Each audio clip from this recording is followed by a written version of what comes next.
Larry Johnson's a veteran of the CIA and the State Department's Office of Counterterrorism. He's the founder of Berg Associates. And just last week, he was talking sense to the panjandrums of the United Nations Security Council. And we couldn't resist.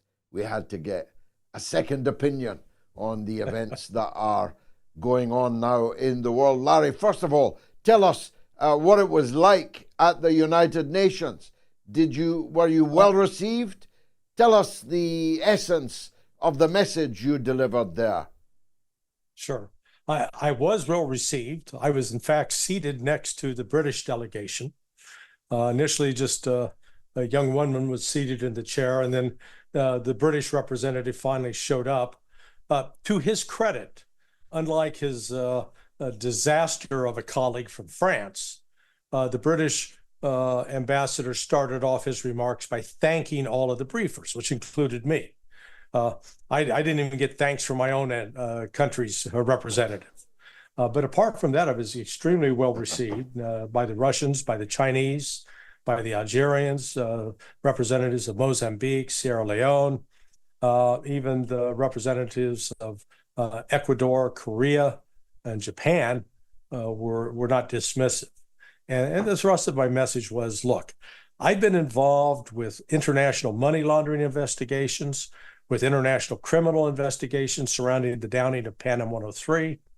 I've been involved with planning terrorist operations while doing training exercises, so I know the kind of planning that goes into it. There's absolutely no reason in the world this has not been investigated by the UN, except for one reason. They already know who did it, and nobody wants to be out there. Most of these countries don't want to finger the United States as the supreme culprit, even though we know that that's who did it. And so my attempt was to try to shame the United States, the United Nations, a little bit into doing its job and upholding actual international rules-based order instead of this selective prosecution where it's okay for the United States to destroy infrastructure that is critical to the economy of Germany. What's sort of shameful, though, in all of this is the fact the economy of Europe, in fact. Yeah. I mean, this was a terrorist act against Europe, not just Germany and Russia. The joint owners of the pipeline had extremely serious impact on the environment. Everybody knows who did it, but no one will say so, not even the United Nations. It's an extraordinary example of lawlessness, isn't it? Yeah, of course I laugh. At least Liz Truss said it. She sent off a text message, and Sikorsky, the former foreign minister of Poland, he sent off a tweet. Oh, way to go, United States! So they clearly knew who did it. What's sort of disgraceful in this is that the purpose of this act had one single objective: destroy Russia's ability to supply cheap energy to Europe and can try to compel the Europeans into buying from the United States. That's it. Greed. Pure, unadulterated greed. That's what this was all about. It's gangsterism, yeah? I mean, if the mafia did a crime like this, you wouldn't be surprised. Yeah. The mafia would be more sensible about it. And yet you'd be surprised at the number of Americans that you think would be more thoughtful, that are experienced, that are wealthy, that are well-educated, that said, oh, yeah, we had to destroy this because we couldn't allow Russia to supply Germany with cheap natural gas. That made Germany a vassal state. And I'm going, whoa, wait a second.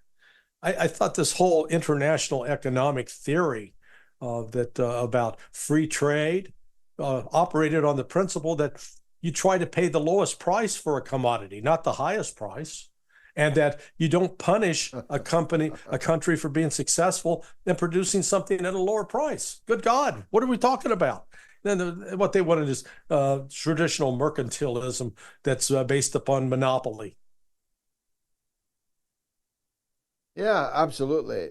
Now, turning to events in your country, the rest of the world is, at least those with access to alternative media, is transfixed at the sight of armed big thugs knocking hell out of boys and girls who are peacefully protesting against what's happening and what's about to happen in Gaza. And the liberals are cheering on, Larry. Has the country gone mad? Well, you and I are, I think, about the same age. And we can remember back in 68, 69, the anti-war protests. And what I'm struck by is the similarities.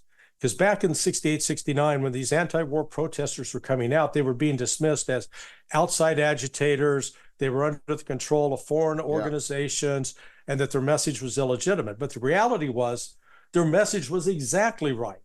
The United States government was lying about the pretext for the war in Vietnam. And it was killing civilians in terrible numbers in Vietnam. So those protesters were right.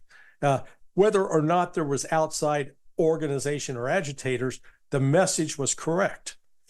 There's a part of me that believes that there may actually be, if you will, the U.S. government helping organize and push these protests for one reason: to inoculate the American public so that it accepts police violence against protesters. So, right now it's being portrayed as these are anti-Semitic protesters and they're threatening Jews. Well, I don't discount at all the likelihood that there are FBI provocateurs put into those crowds deliberately trying to initiate acts of violence to provoke a police response. But once Americans become accustomed to that police response, then come November, if there are protests against an election being stolen, then we're all on board with, these protesters are out of line, beat them up, put them in jail. And that's one of the, it's so dangerous because this is a clear violation of the First Amendment. Well, great minds think alike, Larry. I tweeted this very morning to the MAGA people, the Trump supporters, who are cheering on what's happening on campuses now all over America. This is what's in store for you when they either kill or jail or rob your hero of the presidency of the United States. Why can't you see that? Yeah, no, because it's all emotion. If you recall, think back how old you were when you saw the movie Exodus with Paul Newman, Lauren Bacall. That introduced a meme into the American and I think the world conscience about Israel is the small David versus this vicious Arabic Goliath, this Muslim Goliath. And that's been the theme that has perpetuated for the last 60 years. And what we're seeing right now, particularly since October 7th, is that meme is being flipped completely. That all of a sudden, it's not Israel that's David, it's Israel that's the Goliath. It's the Palestinian people who are the David. It's the Palestinian people who are being murdered, being abused, facing genocide, being starved.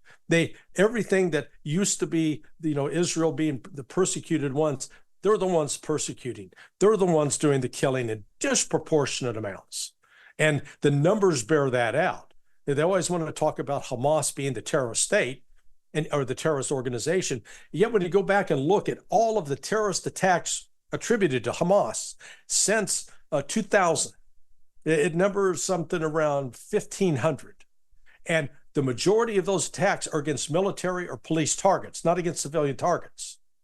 And 1,500 casualties. Compare that with, when you go back prior to October 7th and then in October 7th, you're approaching 50,000 Palestinians murdered. 50,000. You tell me how 50,000 is somehow justifies 1,500. I mean, it's just the numbers are not even. It's not even an eye for an eye, is it? It's 10, 15, 25 eyes for an eye. Yeah. Even if you look at it in that on those metrics.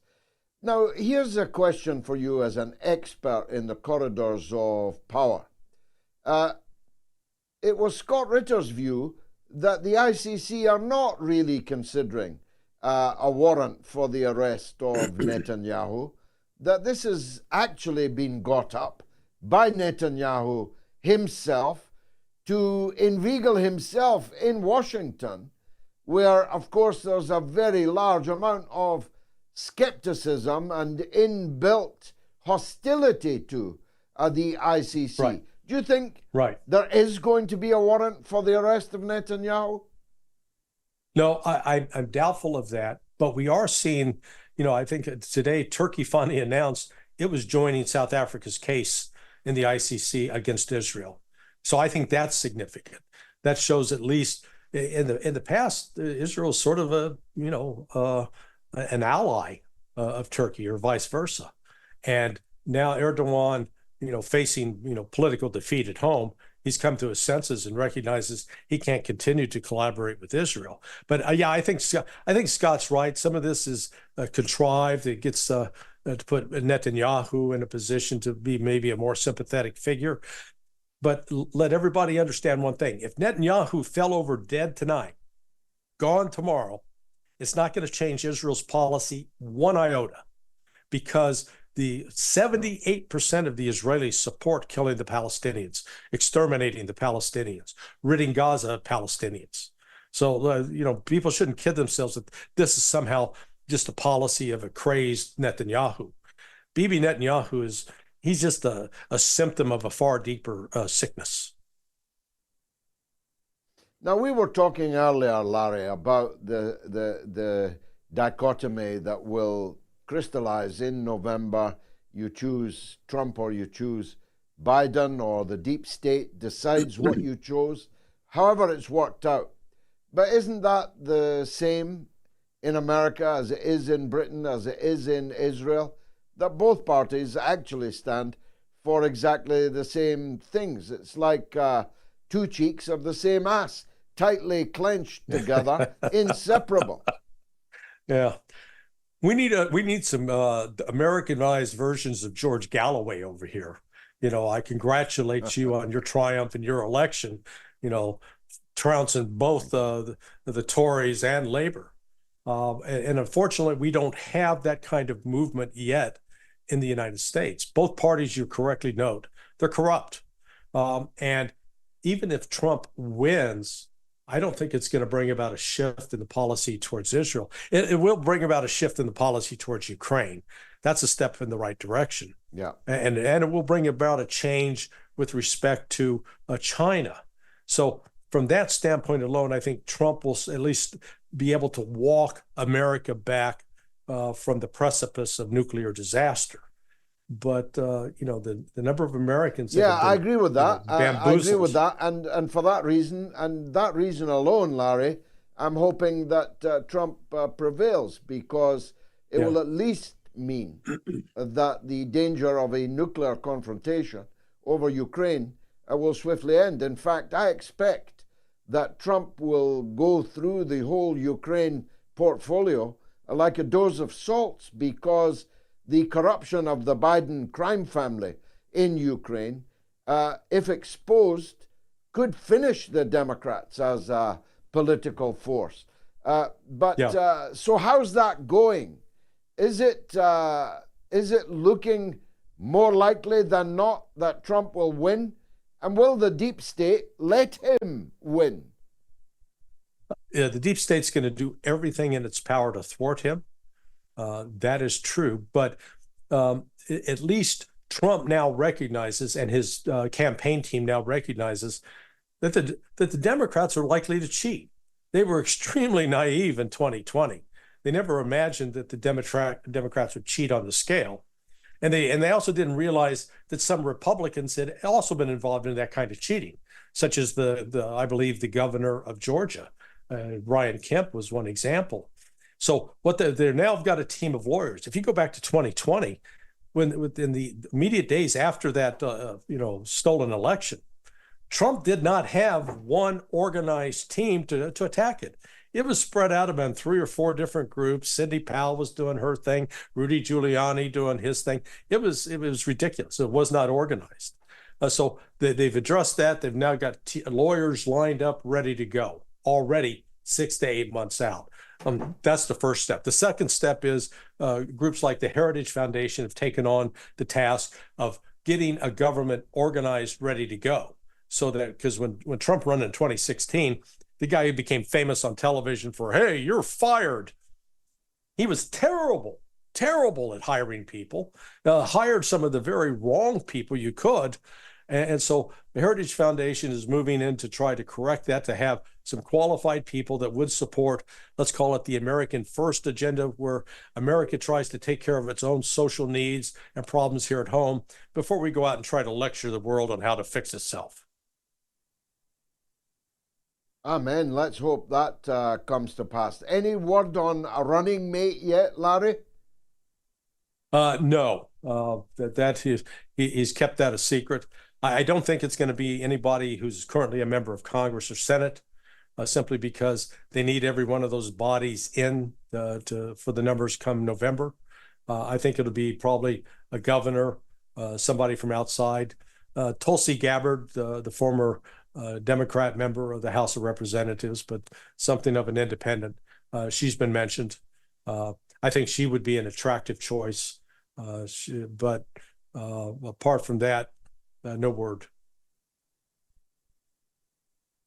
Larry Johnson, as always, no wonder you dazzled the UN Security Council. They were lucky to have you, as are we here on the Mother of All Talk Shows. Thanks for joining us again this evening.